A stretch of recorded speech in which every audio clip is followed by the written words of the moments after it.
Halo Lur, ing saben wong bebrayan sing wis kagungan putra kuwi biasane diparingi tenger, ya kuwi jeneng. Ya, yang miturut dawuh Simbah mbiyen, asma kuwi kinarya japa ya, asma kinarya japa.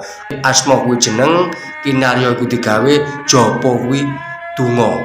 Ya, dadi asma kinarya japa kuwi mau tegese jeneng kang minangka kanggo dungane wong tuwa marang anak turune supaya cita-citane besok bisa kawujudan minangka gajule penruse wong tuwa. Ya Lur ya, wis cukup sakmene sik Lur anggone belajar sinau nulis maca aksara Jawa muga bisa migunani. Matur nembah nuwun. Rahayu, rahayu, rahayu.